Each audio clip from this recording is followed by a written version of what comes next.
Primeiro livro dos Reis, capítulo 19, versículo 18, diz a palavra de Deus: Também eu fiz ficar em Israel 7.000, todos os joelhos que não se dobraram a Baal e toda a língua que não o beijou. Até aqui, a igreja pode sentar em nome de Jesus. Ao observarmos a humanidade, o ser humano como um todo, nós percebemos que o ser humano, ele, ainda que negue, ele é um ser espiritualizado. Espiritualizado no sentido de ser ou de ter em si anseio por algo transcendente, anseio por algo imaterial, anseio por algo que venha preencher o sentido da sua vida, o sentido da sua existência. O ser humano, ele é essencialmente supersticioso e ele vê espiritualidade em muitas coisas. Ele vê espiritualidade em vários aspectos da vida, como também em vários objetos. E não é algo contemporâneo, não é apenas algo dos nossos dias, entender e perceber que o ser humano, ele tende a mistificar coisas, a mistificar objetos e a depositar a sua fé em coisas que ele pode ver, em coisas que ele pode sentir, em coisas que ele pode tocar. Sabemos que a espiritualidade humana, ela não é algo que começou até mesmo com o cristianismo, há 2000 anos atrás, mas, como eu disse, o ser humano, ele é espiritualizado desde os primórdios. Se nós retrocedermos até Adão, saberemos e reconheceremos que Adão também era um ser espiritualizado, e poderíamos dizer que o mais espiritualizado de todos, por ter ele acesso ao próprio Deus, por ter ele contato com o próprio Deus.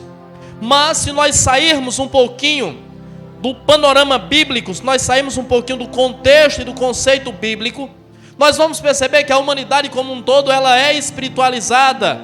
Nós vamos encontrar manifestações religiosas até mesmo na antiga civilização suméria, que foi a civilização mais antiga reconhecida da humanidade. Algumas coisas interessantes que percorreram o tempo e chegaram até nós, nasceram na religiosidade suméria.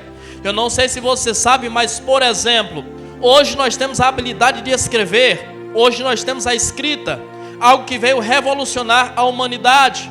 E talvez você não saiba, mas a escrita surgiu entre os sumérios, mais especificamente dentro dos templos sumérios, dentro da religiosidade suméria, por eles terem a necessidade de registrar aquilo que se depositava, aquilo que entrava no templo como oferta. Então eles criaram a escrita, obviamente que não era como nós a conhecemos hoje. Isso é um processo de desenvolvimento que aconteceu ao longo da história.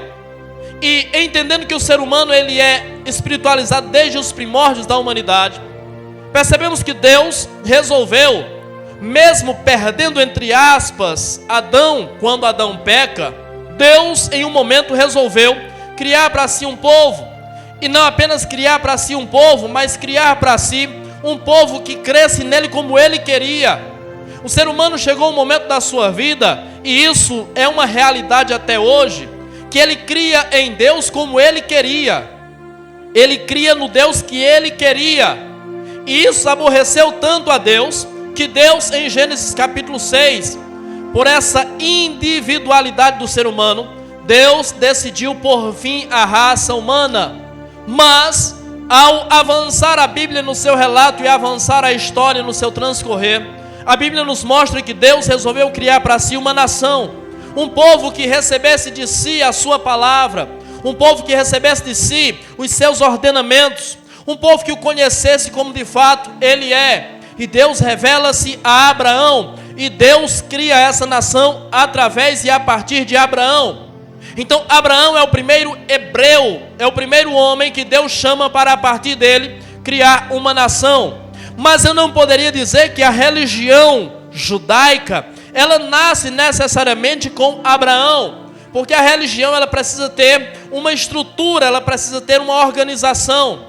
E é óbvio que Deus dá a Abraão uma experiência sobrenatural, uma experiência espiritual. É óbvio que Deus dá a Abraão alguns mandamentos, Deus dá a Abraão algumas diretrizes, mas eu entendo que a religião judaica, ela se aprimora, ela tem o seu início de fato, a sua organização com Moisés. Quando Moisés recebe de Deus a sua lei, quando Moisés recebe de Deus a sua ordenação e transmite isso para o povo. Deus faz isso quando Deus tira a nação de Israel da escravidão que ela estava passando na terra do Egito. E Deus traz a sua lei a esta nação para reeducá-la, para trazê-la de volta à presença de Deus.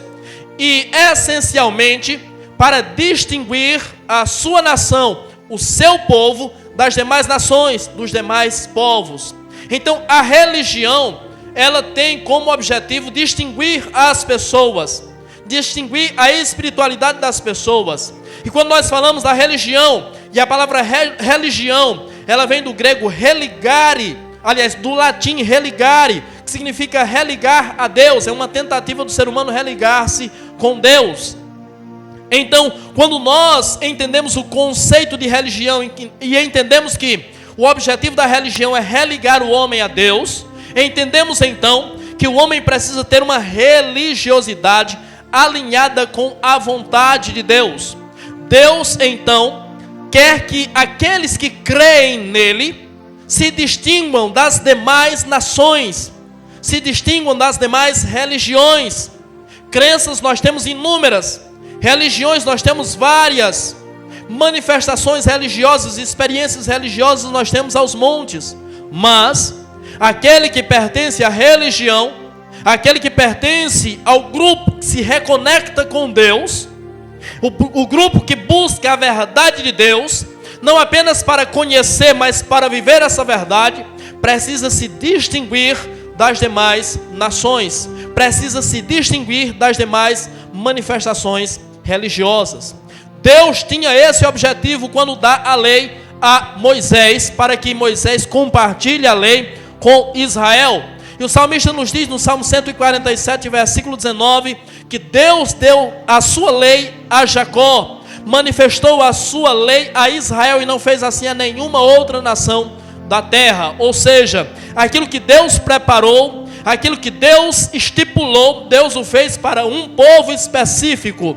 A sua lei é para um povo específico. Isso significa que este povo específico, esse povo de Deus, precisa então seguir as ordenanças, a orientação dessa lei, dessa manifestação religiosa. E quando Deus tira a nação de Israel da terra do Egito, prometendo-lhe dar uma lei, prometendo-lhe dar um povo, prometendo-lhe dar uma nação, prometendo-lhe dar uma terra, Deus faz alguns alertas a esse povo, Deus faz alguns alertas a essa nação. E Deus fala com esse povo, está registrado no livro de Deuteronômio, capítulo 18, do versículo 9 até o versículo 14, quando Deus fala para aquele povo que quando eles entrassem na terra, eles deveriam exatamente se distinguir do povo que ali habitava, porque ali haviam feiticeiros, ali haviam adivinhos, ali haviam necromantes e todo tipo de manifestação religiosa. E Deus disse: quando vocês entrarem na terra, não façam como eles fazem. Estou parafraseando o texto: não creiam como eles creem, porque por causa disso eu estou tirando eles da terra para dar a terra a vocês. Então Deus deixa claro que aquele povo deveria se distinguir das nações, dos povos que ocupavam aquela terra. O povo então, através de Josué, adentra a terra, inicia a conquista da terra, conquista essa que não terminou com Josué, transpassou o tempo, a saber que a própria capital de Israel foi conquistada por Davi, muito tempo depois de Josué, a antiga Jebus, que Davi conquista e dá-lhe o nome de Jerusalém. E quando Deus diz que aquele povo deveria se distinguir das demais nações que ali havia, É óbvio que ali haviam vários deuses, haviam várias manifestações religiosas.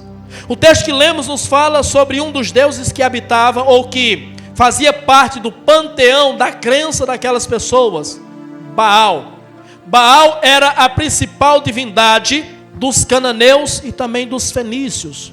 Baal é a divindade falsa mais citada na Bíblia Sagrada. E Baal é o nome que muitas vezes era dado a vários deuses. Há uma outra expressão que é Baalins, o plural de Baal. E Baal é um ser, um Deus, criado, inventado, mas é sim um Deus. Um ser a quem aquelas pessoas devotavam a sua crença e a sua fé. Baal, ele era conhecido e era adorado entre os cananeus e fenícios como o Deus da fertilidade. Ele era conhecido como Deus da chuva, como Deus da tempestade. Ele era conhecido como Deus da germinação. Ele era conhecido como Deus da lavoura. Então, tudo que diz respeito a Baal estava relacionado com evolução, com conquista, com avanço, germinação, fertilidade, chuva, tempestade, lavoura. E aquelas pessoas eram um povo essencialmente agrícola. Sendo um povo essencialmente agrícola, tanto aqueles que habitavam na terra, como Israel que estava tomando posse da terra, a adoração a Baal, ela se espalha, ela se expande muito facilmente. As pessoas aderem muito facilmente à fé em Baal. Por quê? Porque Baal é o Deus que manda chuva. Se não chove, não tem plantação, não tem germinação. Se não tem plantação, não tem germinação, não tem lavoura, não tem colheita. Se não tem colheita, não tem subsistência. As pessoas não conseguem viver, elas não têm o que comer, elas não podem plantar, elas não podem criar os seus animais. Então essas pessoas não têm como subsistir. Então, se é um Deus que manda chuva, se é um Deus que controla a tempestade, se é um Deus que faz germinar, se é um Deus que cuida da lavoura, se é um Deus que cuida da plantação, se é um Deus que cuida da colheita, então as pessoas vão servir e adorar a esse Deus. As pessoas vão crer nesse Deus, as pessoas vão devotar a sua fé e a sua vida a esse Deus. E quando Israel entra naquela terra, Baal já é o Deus daquela terra. Baal já é a principal divindade daquele povo. E o nome Baal significa Senhor. O nome Baal significa proprietário. O nome Baal significa marido. Então, a palavra marido em hebraico, por exemplo, é Baal. Baal é Senhor, Baal é proprietário e Baal é marido. Isso significa que Baal é a autoridade. Baal é o Senhor. Baal é aquele que comanda. Baal é o maioral. Baal é o proprietário. Proprietário de quê? Proprietário da terra? Não. Baal não é proprietário da terra porque Baal não existe. Mas a fé, a crença em Baal é proprietária da alma daquelas pessoas. Baal é Senhor e é proprietário da alma daquelas pessoas. E Deus estava dizendo para Israel: quando vocês entrarem na terra de Canaã, na terra que eu prometi dar a vocês, entendam, Baal não vai ser o Senhor de vocês, Baal não vai ser o proprietário de vocês. E usando uma linguagem que Deus utiliza para si mesmo, quando lemos Jeremias capítulo 16, Deus a si mesmo intitula-se marido de Israel. Deus está dizendo: Baal não é o marido de vocês, eu sou o Senhor, eu sou o proprietário e eu sou o marido de vocês. Porém, a adoração a Baal, o baalismo, tornou-se a principal tentação de Israel. E foi algo com que Israel teve que conviver por muitas vezes. E foi algo no qual Israel caiu muitas vezes. Porque Israel não entendeu a mensagem de Deus. Vocês têm um Deus, vocês têm um Senhor, vocês têm um proprietário, vocês têm um marido. Eles não entenderam. Vocês não são semelhantes, vocês não são iguais aos demais. Vocês precisam se distinguir dos demais. E se eu for falar sobre isso, são tantos os textos que nos falam sobre isso. São tantos os textos que marcam a diferença que há entre nós e entre eles. Por exemplo, quando eu leio Malaquias capítulo 3, versículo 18, diz: e novamente vereis a diferença entre o justo e o injusto, entre o que serve a Deus e o que não serve. É necessário que haja distinção entre o que serve a Deus e o que não serve. É necessário que essa distinção seja perceptível. Quando eu leio a segunda carta de Paulo aos Coríntios capítulo 6, a partir do versículo 14, quando ele diz para não nos pormos em julgo desiguais com os fiéis, ele diz que é preciso que seja marcado a diferença entre nós e entre eles, porque que relação há entre a luz e as trevas? Que relação há entre o templo de Deus e Belial? Porque vocês são o templo do Deus vivente. Deus estava transmitindo essa mensagem para Israel. Israel não entendeu. Essa mensagem perpassou o tempo, e essa mensagem é transmitida por Deus a você hoje. Essa mensagem é transmitida por Deus a mim hoje, aqui e agora. É necessário que saibamos, é necessário que reconheçamos, é necessário que entendamos que há uma diferença entre nós e entre eles. Nós servimos ao Deus vivente. Nós não servimos a um Deus criado por mãos humanas.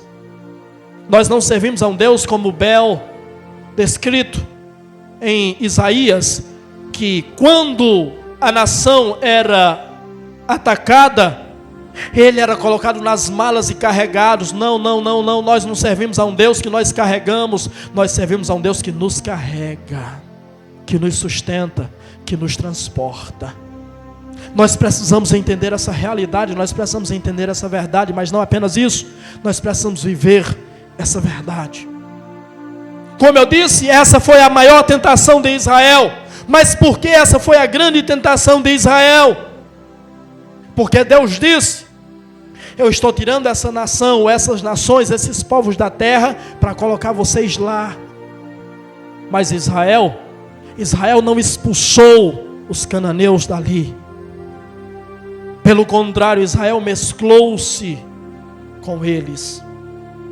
Israel se misturou com eles. Se Deus disse que a terra teria que ser de Israel e os demais povos que ali residiam teriam que ser dissipados daquela terra, assim deveria acontecer. Quando Deus diz para dissipar algo da sua vida, assim tem que ser. Quando Deus diz para você estipar algo da sua vida, assim tem que ser. Quando Deus diz para você excluir, expulsar algo da sua vida, assim tem que ser. Do contrário, aquilo será uma brecha, aquilo será uma ponta, aquilo será uma ponte para que o mal impere e para que Deus não seja uma realidade na sua vida. Por que que Israel caiu na tentação de idolatrar, de adorar Baal? Porque não entendeu a diferença, porque não entendeu que era um povo diferente, mas porque não estipou da terra aquilo que Deus mandou extirpar, porque não retirou, porque não expulsou aquilo que Deus mandou expulsar. Ao contrário, mesclou-se, misturou-se.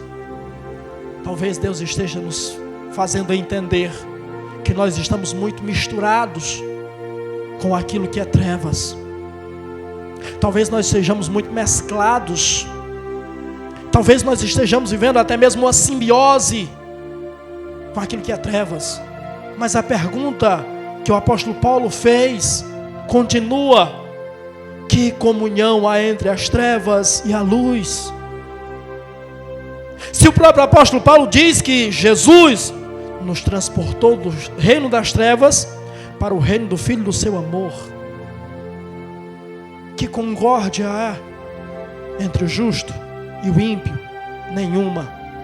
Israel mesclou-se com aquele povo, e quando Israel mesclou-se, misturou-se com aquele povo, eles não se misturaram apenas geograficamente, eles não se misturaram apenas geneticamente, mas eles se misturaram espiritualmente.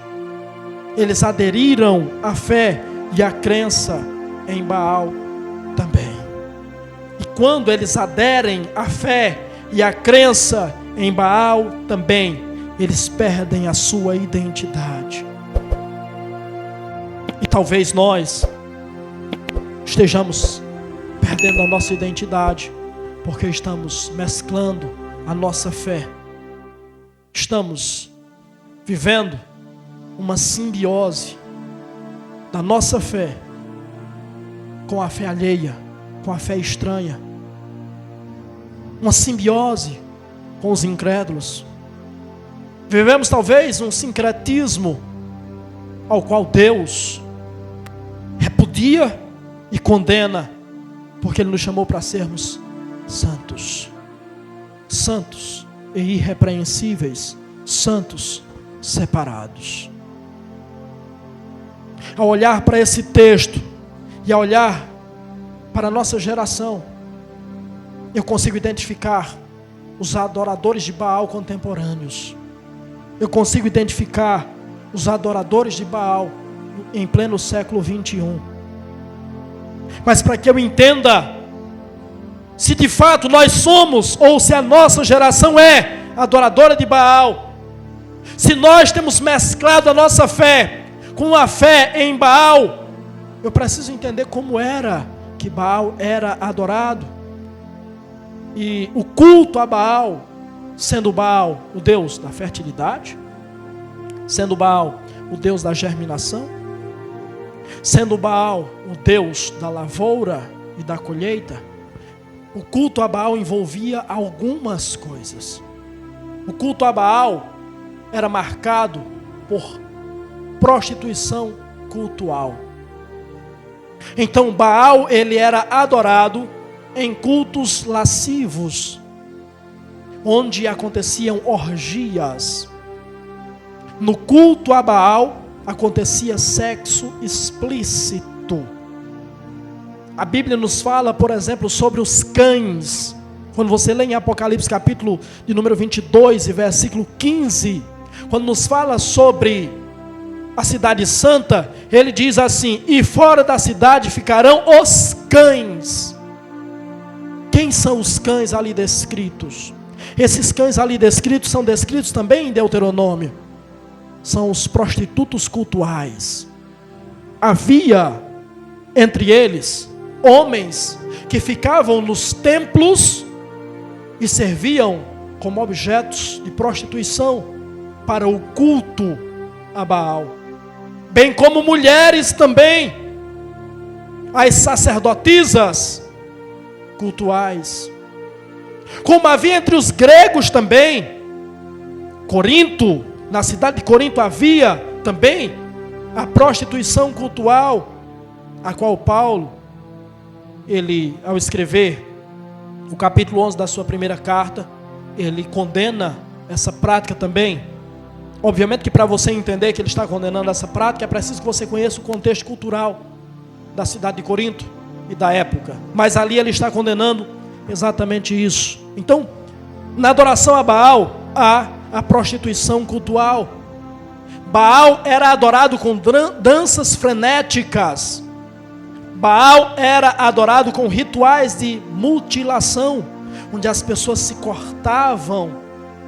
O texto que nós lemos de 1 Reis capítulo 19, ele é antecedido pelo texto que narra o duelo entre Elias e os profetas de Baal.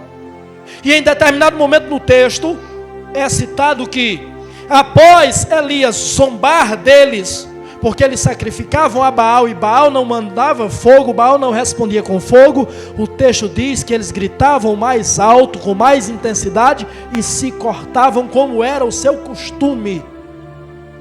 A automutilação era algo que era natural também entre os adoradores de Baal.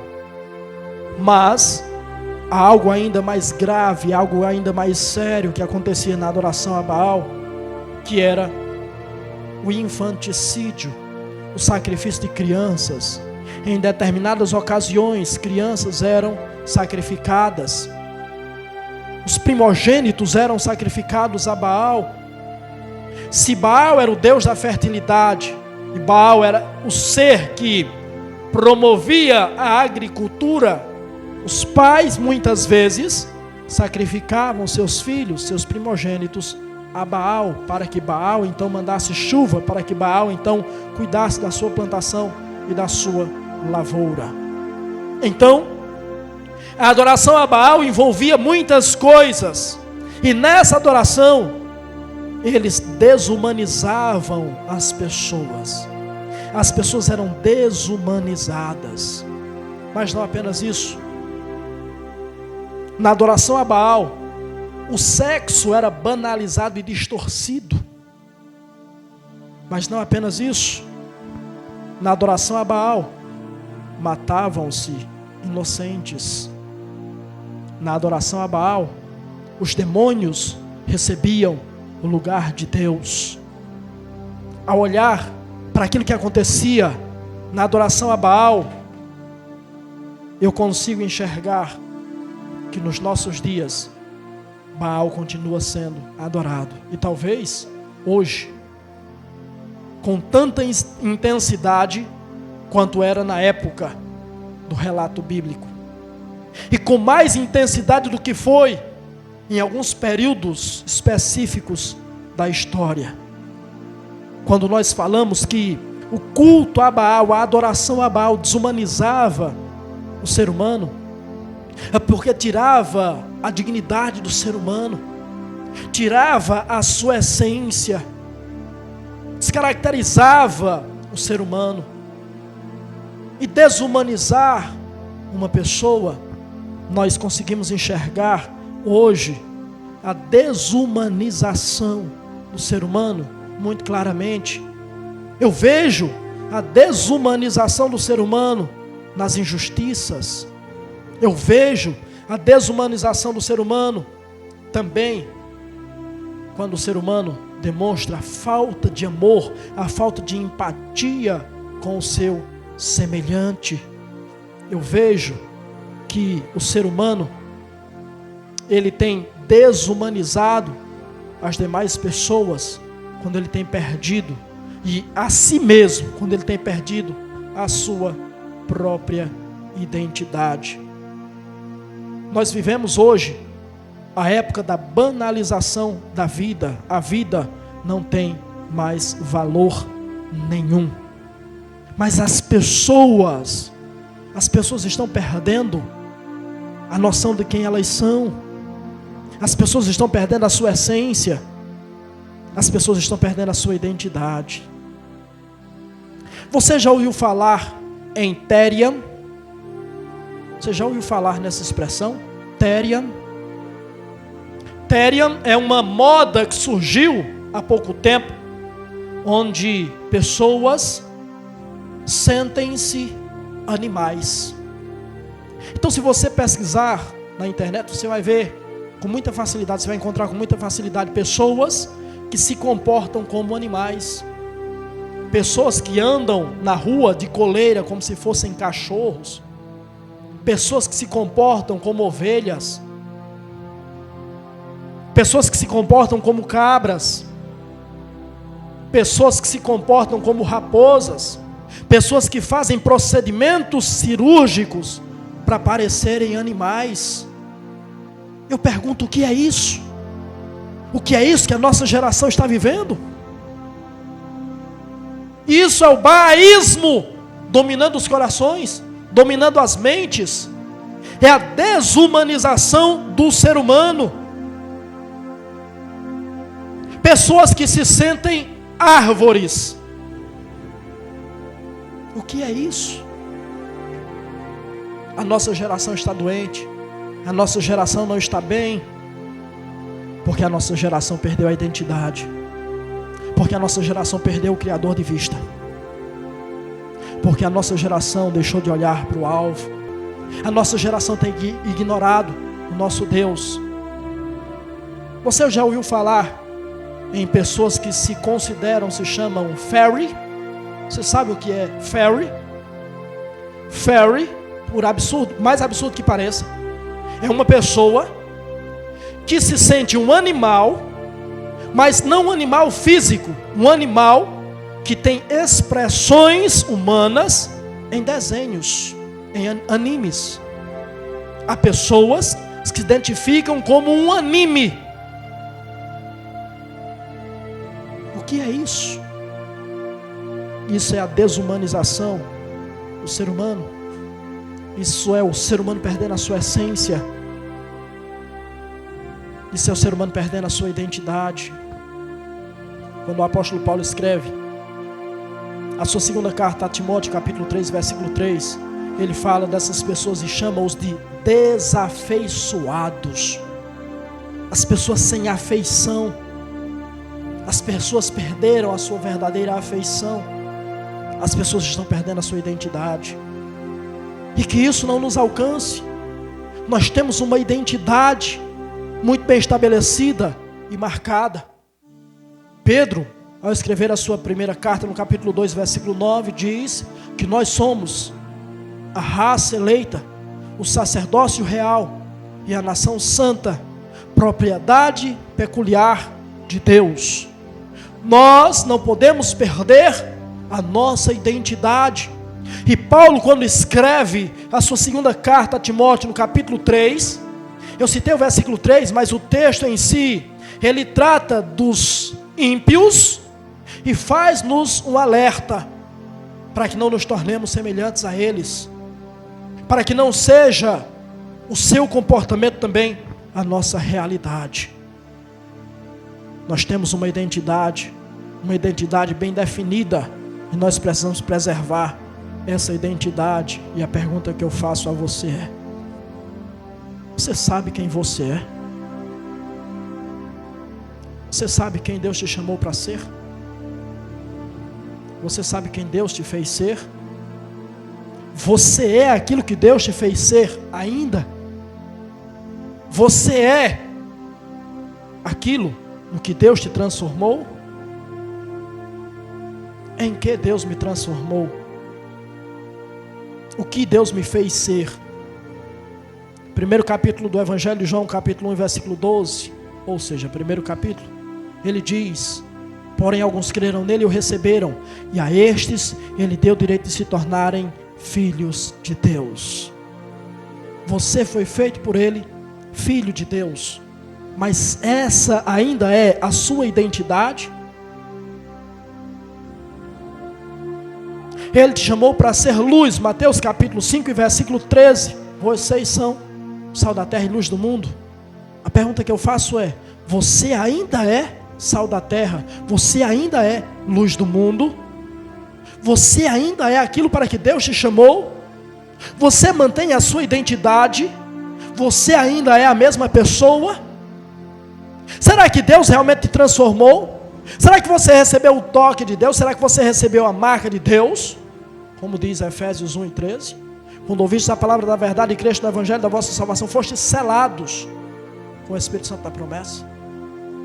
Será que você tem o selo? Será que você foi selado? Será que você está carimbado? Será que tem uma marca de propriedade em você? Se há em você uma marca de propriedade, então você não perde a sua identidade. E se há em você uma marca de propriedade, você não é igual. Você não está entre os iguais. Você é e foi chamado para ser diferente. Se na adoração a Baal, se nessa idolatria havia a banalização e a distorção da sexualidade, do sexo, eu percebo que hoje as coisas estão talvez ainda piores. A lascívia está diante dos nossos olhos, ao alcance de qualquer pessoa. Se você se assenta no seu sofá diante de uma televisão para assistir uma novela, a lascívia ali está, diante dos seus olhos, escancarado. Não há mais pudor. Os programas que mais fazem sucesso hoje são os reality shows, onde as pessoas se assentam para assistir Pessoas comuns trancados dentro de uma casa, bebendo, fumando, excretando e transando. É isso que faz sucesso. Por quê? Porque a nossa geração é adoradora de Baal. Porque a nossa geração perdeu o seu Criador de vista. Porque a nossa geração banalizou a sexualidade. Hoje se fala sobre sexo com muita facilidade, com muita liberdade. Algo que há alguns dias, alguns tempos, não acontecia. Novelas, séries, filmes, a lascívia está ali, diante dos olhos de qualquer um que queira enxergar.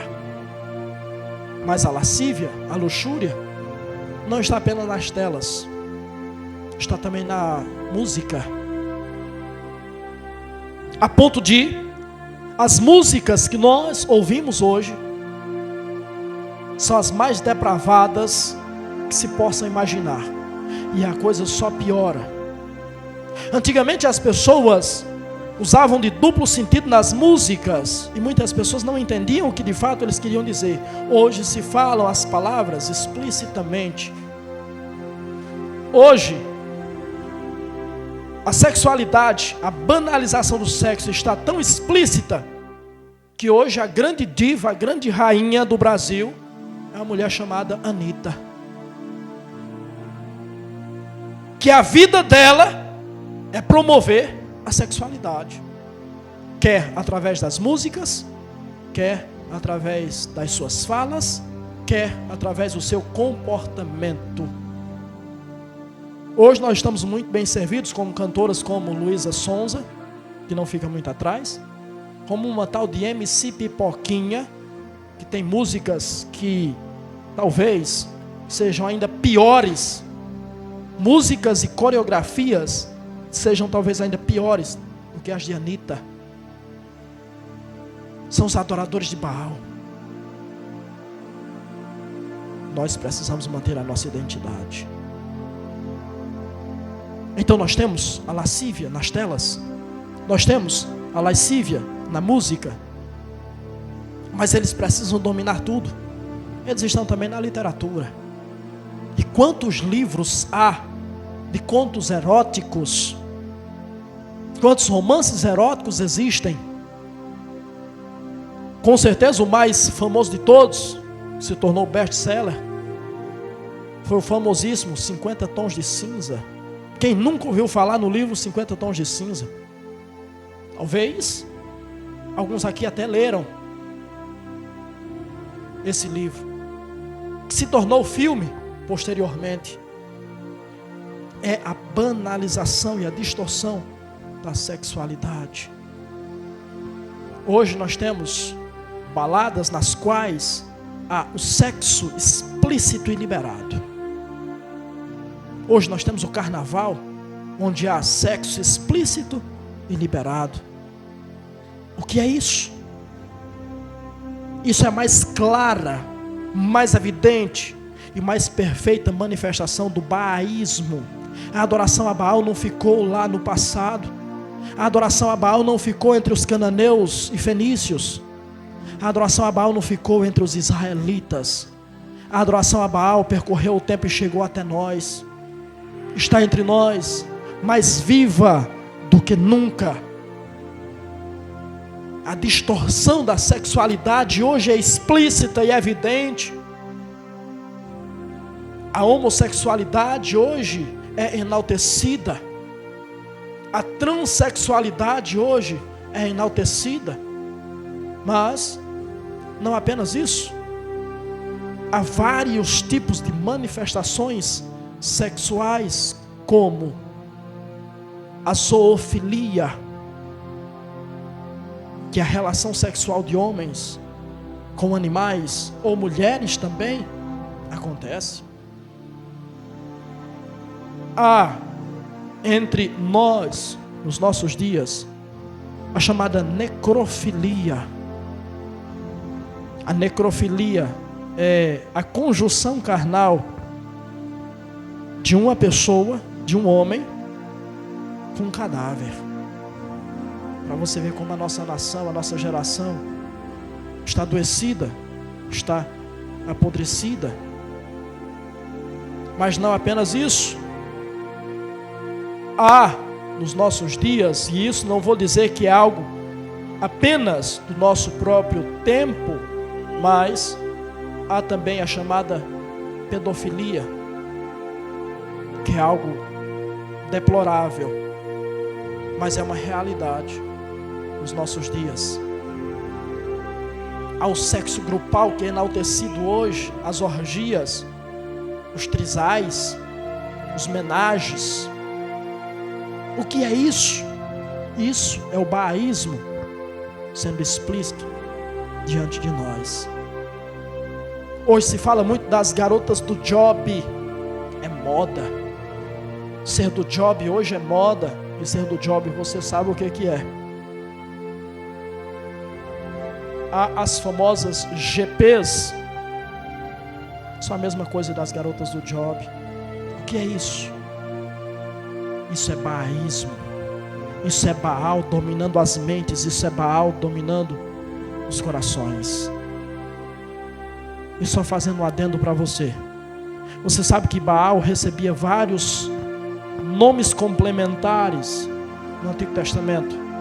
Dentre os nomes complementares, havia um nome que era Baal Zebub,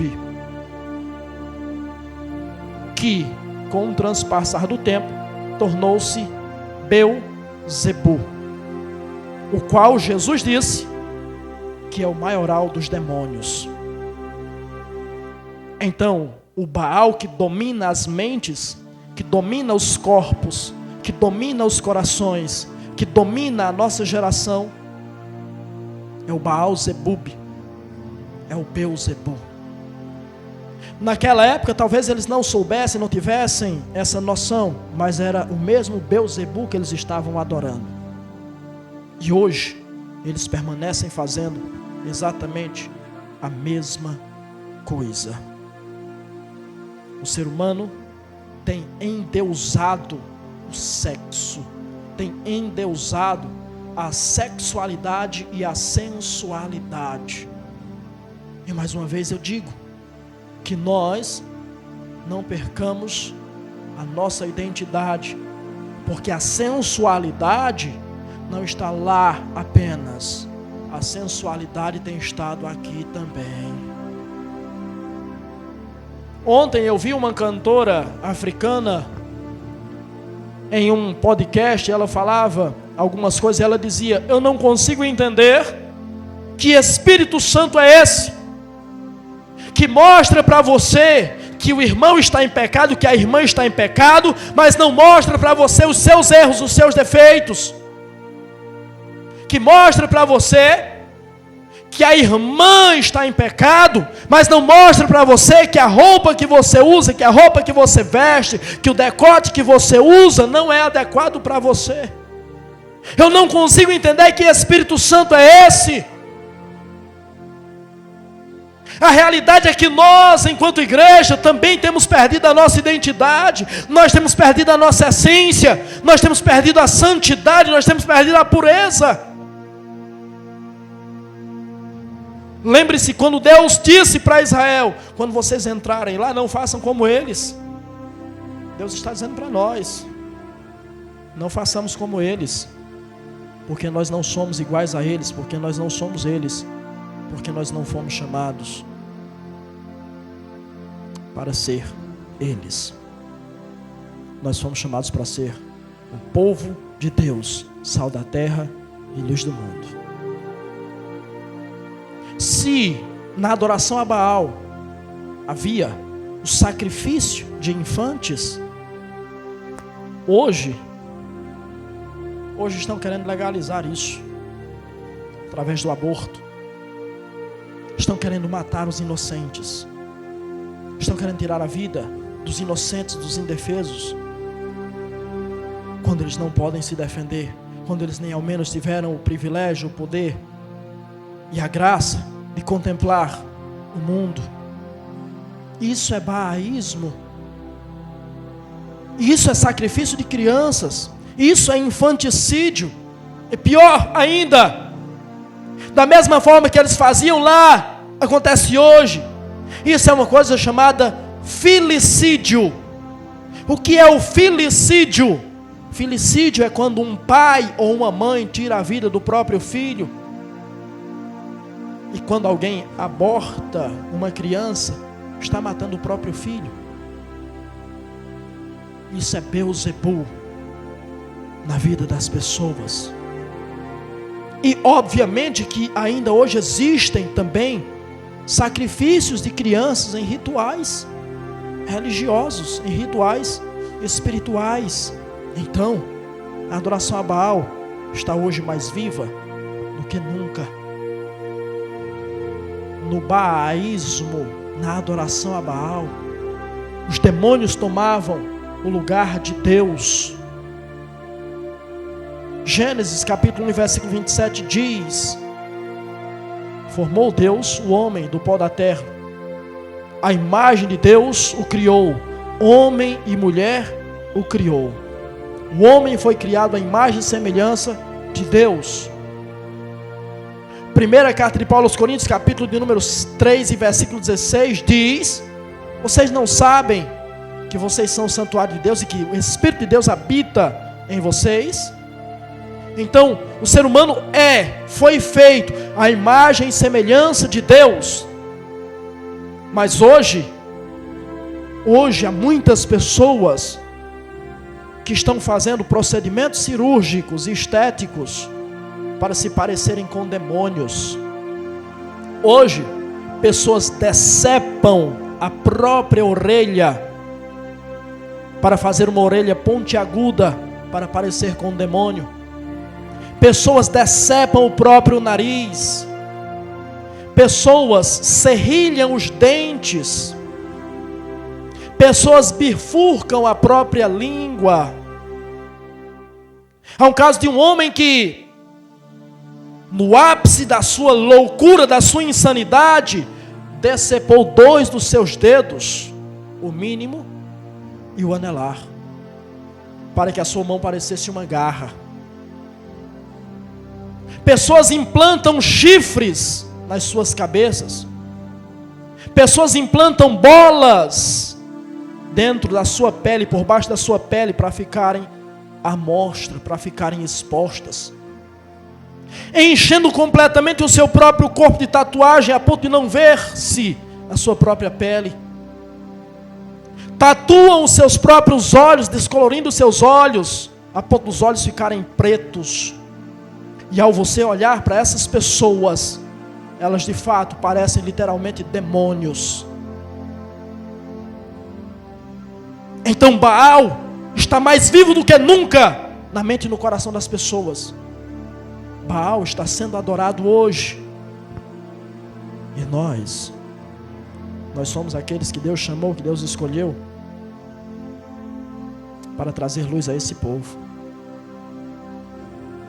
O povo, o mundo, a nossa geração tem esquecido de Deus. E o preço de esquecer-se de Deus, conforme diz o salmista no Salmo 9, verso 17, é ir para o inferno. Para o inferno vão os ímpios e todas as nações que se esquecem de Deus. Deus tem sido escasso na vida dessas pessoas. Deus tem sido inexistente na vida dessas pessoas. Deus não faz parte da vida dessas pessoas. E Deus chamou você para que você conduza, para que você leve a presença de Deus a essas pessoas. Mas eu pergunto a você: a presença de Deus está sobre você?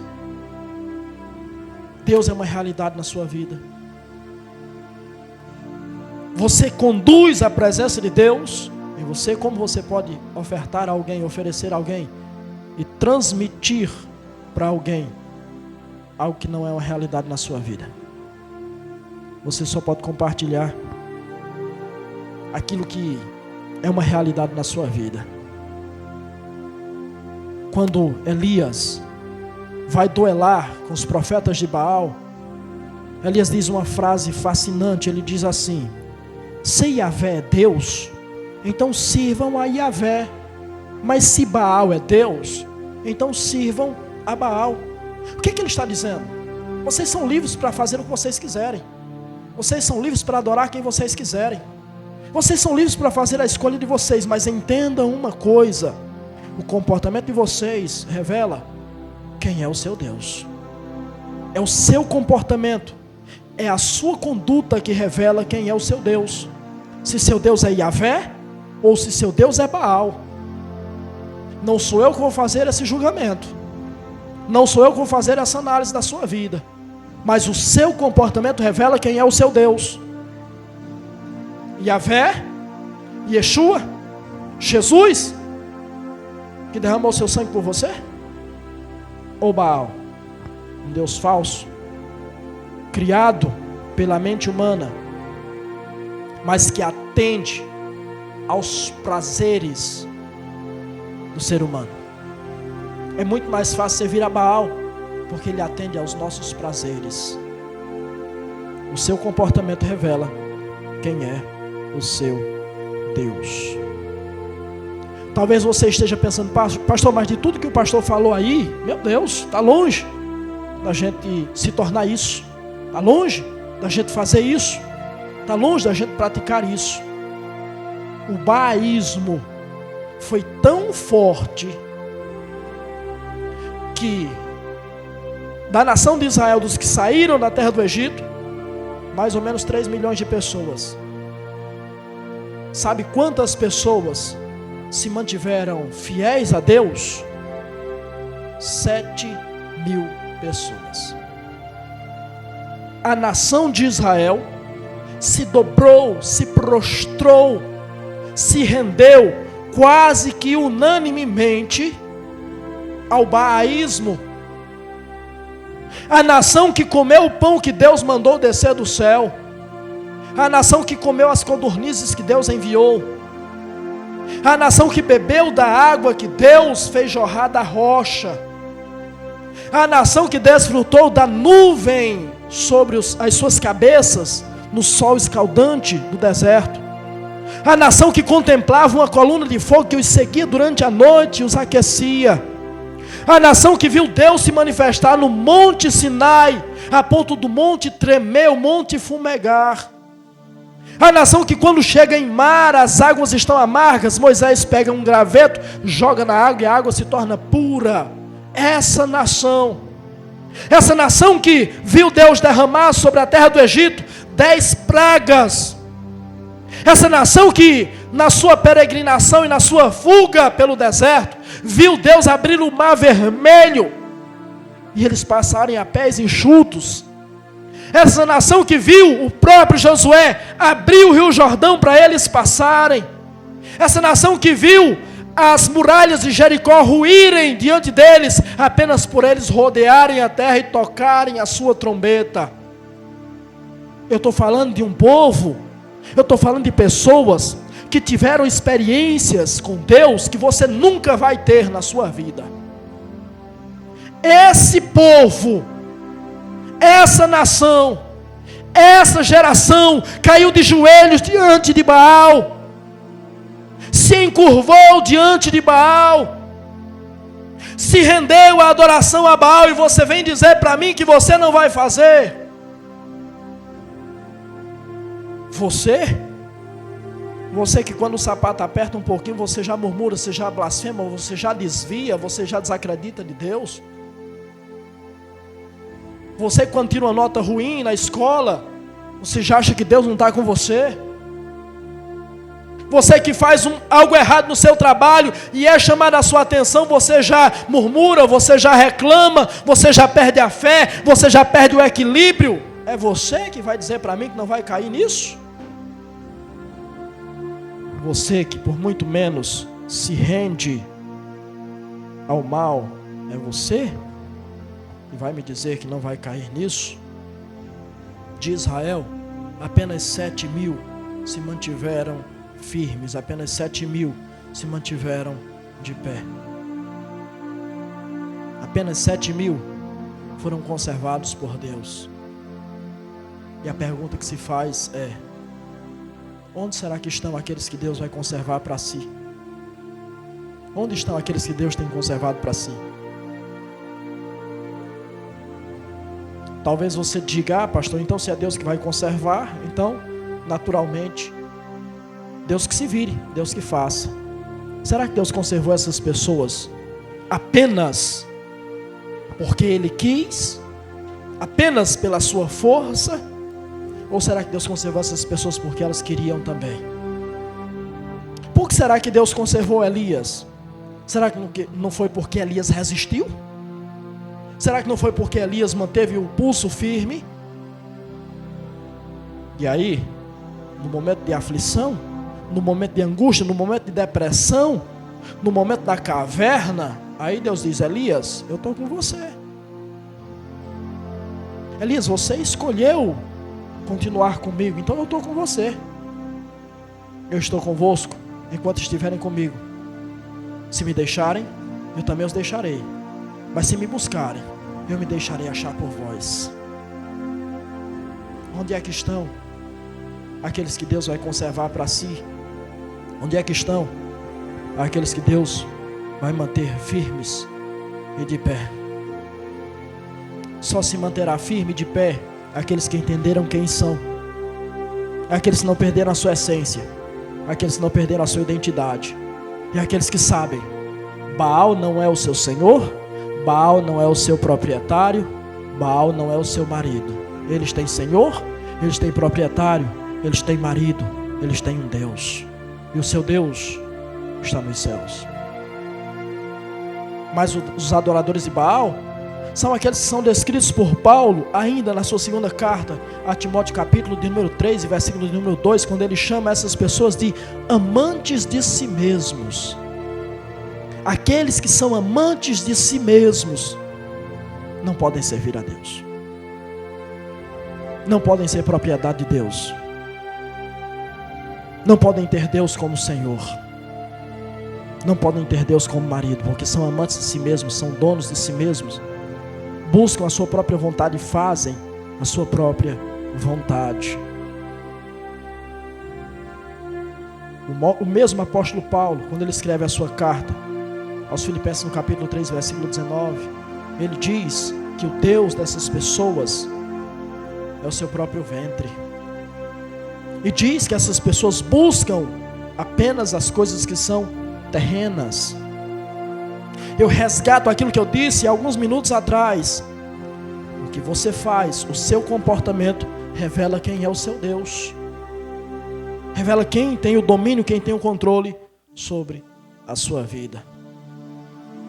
Mas Ele nos chama para não sermos amantes de nós mesmos. Ele nos chama para não termos o nosso próprio ventre como nosso Deus. Mas Ele nos chama, conforme diz Atos capítulo 2, versículo 40, para nos salvar dessa geração corrupta e perversa. Salvai-vos dessa geração perversa. Uma geração que está imersa no mal, no pecado, na desobediência. Ele diz: salvai-vos dessa geração perversa. Ainda em Filipenses capítulo 2, versículo 15, ele diz que o seu povo, que os seus filhos, que a sua igreja são inculpáveis no meio de uma geração perversa ou pervertida e corrupta. De que lado você está? De que lado nós estamos? Que nós sejamos aqueles que Deus conservou para si, que nós sejamos aqueles que mantêm a sua fé, que nós sejamos aqueles que Baal-zebub, que Beuzebu não tem domínio e não tem controle sobre a nossa vida. Que você viva a plena liberdade que Cristo proporciona a você. Liberdade do pecado, liberdade do mal, liberdade do poder das trevas. Baal é Deus, mas é um Deus falso. Baal é Deus, porque Baal serve aos desejos e às vontades e caprichos da humanidade. Baal não serve para ser meu Deus, porque o meu Deus, o seu Deus, o verdadeiro Deus, não é aquele que faz a vontade do ser humano ímpio, pecador, degenerado, caído, desgraçado e miserável, mas é o Deus que impõe a sua vontade. É o Deus que impõe a sua verdade. E diante da nossa fraqueza, da nossa fragilidade, da nossa incapacidade, é aquele que manifesta a sua misericórdia e a sua graça para conservar a você e a mim firmes, irrepreensíveis e inculpáveis diante de uma geração pervertida e corrupta.